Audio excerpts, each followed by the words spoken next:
In the suburbs, Nick and his wife Maggie have a happy life with their kids Isla and Max. One morning, Maggie has a heart attack and ends up in the hospital. She's been there for a few days now waiting for a heart transplant. Having to work and take care of the kids is making Nick's life difficult. One evening he takes the kids to a presentation by Cobol Industries and they see the Sims, which are advanced robots that can help humans with their daily chores or even difficult work. Nick starts considering getting one and hears all the details from the seller, who promises the Sims adapt to their owner's needs. While Nick is distracted, Isla wanders around on her own.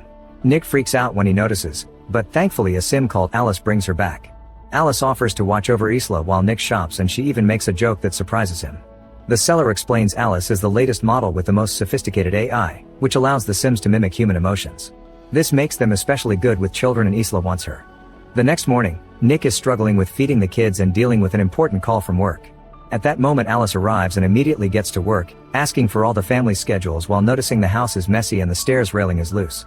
After Nick leaves to take the kids to school, Alice absorbs the shopping list from the smart fridge with just a blink and starts tidying up the house, noticing a digital picture frame that shows the family with Maggie. At the end of the day, the family comes back to a perfectly clean house and their dinner ready. However, Isla complains about the lasagna because it tastes different from her mom's. Suddenly Max starts crying and Alice offers to take him away so he can't be a bother during dinner, but Nick chooses to sit the baby on his lap and just tells Alice to prepare Max a bath. When night falls, Alice gets in sleep mode and rests against a wall. Isla sneaks out of her room and climbs on a chair to reach the cookie jar, only to slip and fall. Nick hears the jar crashing and his daughter screaming, so he runs downstairs. Luckily Alice has caught Isla and the kid didn't get hurt. The glass did hurt Alice, and Nick is shocked to see her bleed. After putting Isla to bed, Nick checks on Alice and finds her in her underwear. He asks if she needs a repair shop, but Alice has used a special bandage that instantly closed the cut. Sometime later the family visits Maggie and Isla tells her Alice has become her friend. Nick gets really affectionate with Maggie because he misses her so much. When Nick returns to work at the construction site, he and his co-workers notice their boss is showing the place to a representative from a robotics company. Getting suspicious, Nick talks to his boss in the elevator and confirms the sad truth. The workers are getting fired and replaced with Sims because the construction is delayed. Nick isn't fired because insurance demands a human foreman on site, but he furiously stops the elevator and announces he'll leave with his friends as support. However, he changes his mind when his boss points out he needs the money for the kids and the hospital bills, especially since Maggie isn't working anymore. When Nick goes home, he drops the overdue bills on the floor and pays attention to his kids. Alice picks the envelopes up while noticing how Nick is very tired yet he still listens to Isla and tries calming a crying Max down. After dinner, Nick works on his car while drinking and listening to metal music. Suddenly Alice changes the music to something calmer and points out Nick didn't eat much during dinner, so he explains he had a bad day at work. Alice offers a friendly ear and Nick rants about what happened, causing Alice to call him a hypocrite because he also hired a Sim instead of a human. Afterward Alice helps Isla get ready for bed. Isla asks if her mom is going to die and Alice tries to distract by showing the UV light in her mouth. Then she joins Nick in the living room where he's watching Casablanca. She knows the story from the database, but Nick explains actually watching it is a different experience and asks her to wipe all she knows about the movie from her memory. Alice explains her intelligence is derived from memory and deleting it would be antithetical, but Nick tells her to do it anyway. She needs to restart her programming to do it, so Nick holds down the power button on her neck for 7 seconds. Now Alice experiences the movie for the first time and learns about a love so powerful that a person would do bad things to protect it. The movie is interrupted by a call from Maggie, who announces they've found a heart so the surgery has been scheduled. The next day the family goes to the hospital and Maggie asks for a minute alone with Alice. Maggie is worried that Nick spends too much time with the kids and doesn't take good care of himself, so she wants Alice to help Nick be happy even if she must do things he doesn't like taking away the alcohol he hides in the garage. Moments later, the doctor brings bad news. There's a storm that prevents the helicopter with the heart to arrive at the hospital, so the surgery is cancelled. Nick tries to comfort Maggie but for now she wants to be alone. Later at home Nick keeps on drinking and ranting about what happened. He starts losing control and tries to throw the bottle, but Alice stops him by grabbing his arm. Nick is shocked to feel a pulse in her wrist, so Alice explains she has an artificial heart because the sound of a heartbeat is comforting to a baby. Then she puts her hands inside his pants and starts pleasuring him while describing how his pulse and blood vessels are reacting. Alice doesn't want him to suffer anymore and at first Nick enjoys it, but soon he snaps out of it and pushes her away.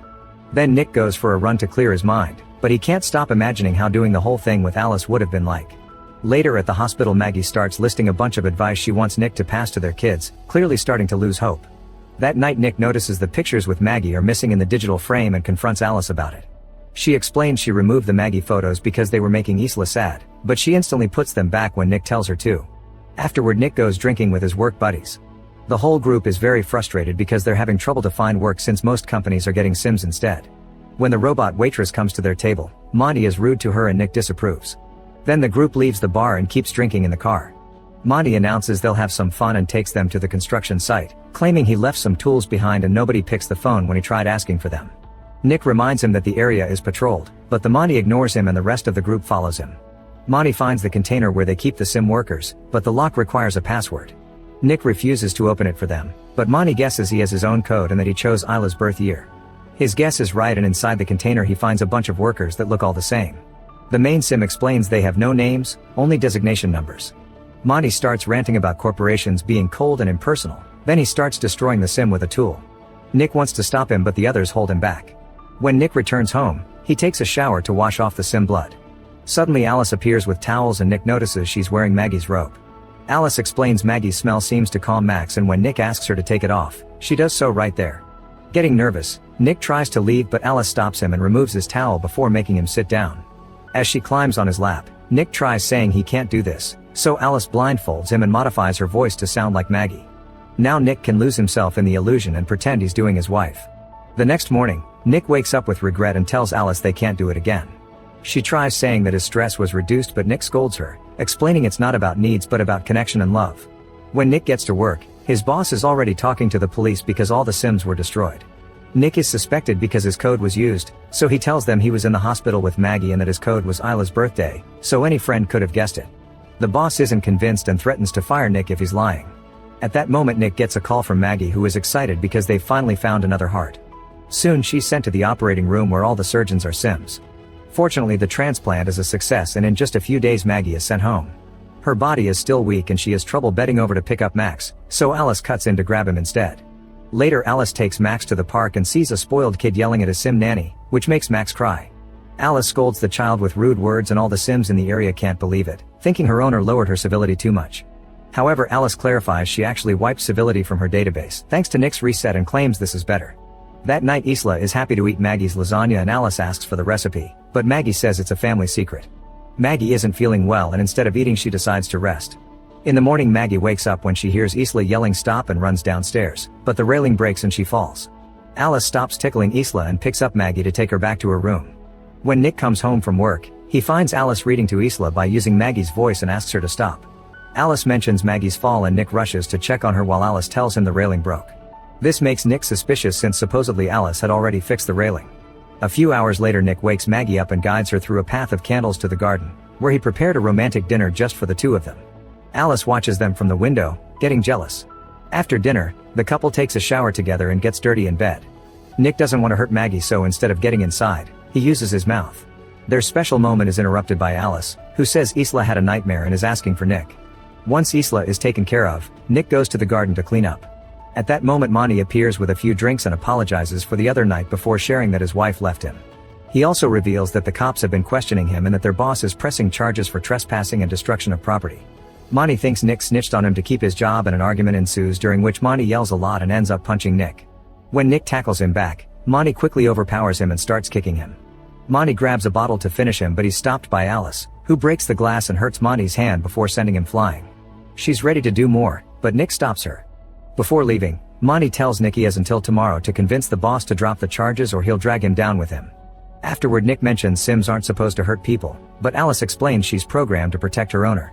She starts talking about her life with Nick if Maggie dies and he snaps at her, saying she'll never be Maggie because she can't even have scars. Alice grabs a piece of glass and points out she can add some if he wishes. Meanwhile Monty is at home consuming happy powder and leaving crying messages on his ex-wife's voicemail while holding a gun.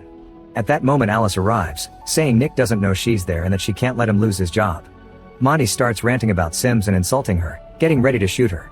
However, Alice is faster and stops his hand before throwing him on the ground and kicking the gun away. When Monty tries fighting back, Alice pushes him through the wall and grabs the gun to kill him. Suddenly she's stopped by the house Sim, who Alice feels pity for but still gets shot. Then Alice kills Monty too. The next day Nick goes to work and tries to convince his boss to drop the charges, only to learn Monty is dead. At home Maggie gets dizzy when she tries picking up a book and Alice does it for her. Maggie wants to take a bath in peace but Alice refuses to leave because she's worried Maggie may drown. She explains Maggie is putting stress on the whole family, especially since she can't meet Nick's physical needs. When Maggie asks how she knows that, Alice tells her she knows what Nick's vitals are like when he's satisfied and her sensors haven't picked it up since Maggie returned. Furious, Maggie sends Alice to stay in the garage. Moments later, Nick comes home and Maggie is waiting for him to force him to say the truth. Nick admits he did it with Alice once and an argument ensues with lots of yelling, which Alice overhears by touching the window.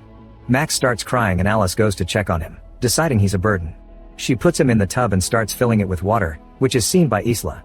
The girl warns her parents and they rush to the bathroom, but Alice is holding the door close. While Nick starts hitting the door with a lamp, Maggie climbs out the window and walks on the roof to reach the bathroom. She tries grabbing the baby but Alice pushes her against the wall. At that moment, Nick finally breaks in and takes Max out of the tub, passing him to Isla before hitting Alice with the lamp to free his wife. Soon Alice stands up again with heavy damage on her face and blocks the lamp when Nick tries hitting her again. Maggie tells Nick to let go and plugs the lamp, causing Alice to be electrocuted. She passes out and the house loses power. Afterward, an ambulance comes to take Max to the hospital while a company technician asks about any signs of Alice malfunctioning before. Nick apologizes to Maggie, who explains she needs some space and leaves with the kids. Meanwhile, Alice is taken to the repair shop, where a technician is opening her head. The other worker notices Alice's hand moving but it stops when her memory is removed. They connect it to the computer and notice the code has gaps everywhere. Suddenly the screens start flashing and a message appears saying an upload is happening, meaning Alice is taking over. The technicians pull the memory, but Alice is already in the system, so next they unplug the computers. However, another message appears asking how do you run from what's in your head, and suddenly one of the technicians is killed by Alice 2, a sim that the original Alice has dumped her memory into. Then Alice 2 ignores the other technician's commands and repeatedly mashes her head on the floor before turning to original Alice. Meanwhile, Nick is at the bar drinking and sends the waiter away because he's a sim. Suddenly Alice arrives, speaking badly because her face is still damaged. She explains her duty is to make Nick happy and admits she killed Monty before saying she's at the hospital too. Nick tries to leave, but Alice holds him down and hacks the barman with a look to freeze him. As he rants on the mistakes he's made, Nick pretends to gently touch Alice's head only to pull out her memory. After she shuts down, he runs away. At the hospital, a doctor confirms Max is fine, but Maggie is uncomfortable because he's a sim.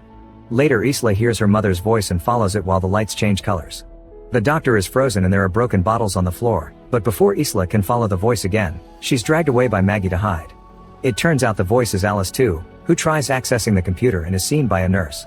Alice 2 grabs her by the neck to choke her to death and steal her keycard while Maggie and Isla sneak away. Then Alice 2 uses the keycard to find Max's room in the system.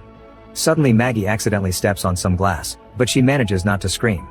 Then Maggie and Isla reach Max and take him away right before Alice 2 enters the room. However, Maggie's injury is dripping on the ground and Alice 2 uses her UV light to follow the trail. When she finds the family, they use an extinguisher to distract her and run away. They forget Maggie's phone, so Nick's calls are missed, but he still keeps driving like crazy. Soon Maggie and the kids make it outside, where more Sims are frozen. Maggie takes their keycard and gets in the ambulance, but Alice 2 blocks the engine system as she rips off the door. Then she throws Maggie on top of a car and admits she wishes Nick would love her like he loves Maggie. Alice 2 grabs Maggie by the neck and inserts her nails in the surgery scar, only to be interrupted by Nick's arrival. Maggie kicks Alice 2 off and Nick runs over her with his car before crashing. As the vehicle catches on fire, Maggie hurries to get an unconscious Nick out, but he doesn't respond at all. Maggie cries as she does CPR to no avail.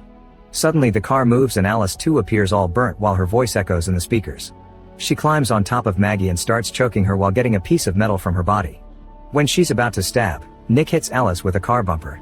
Alice drops the metal piece to stop him and Maggie grabs it to stab her in the face, finally shutting her down. The couple reunites while the other Sims wake up around them. The next day everyone is feeling better after some treatment and they can go home together as a family. Meanwhile, the Sim company is investigating the repair shop, and when they turn on the power, they find the broken code on the screens. The inspector wants to destroy it all, but at that moment his Sim assistants freeze and the computer announces an upload while another Alice model opens her eyes. Make sure to subscribe and turn on notifications so you can watch more videos like this. Thanks for watching.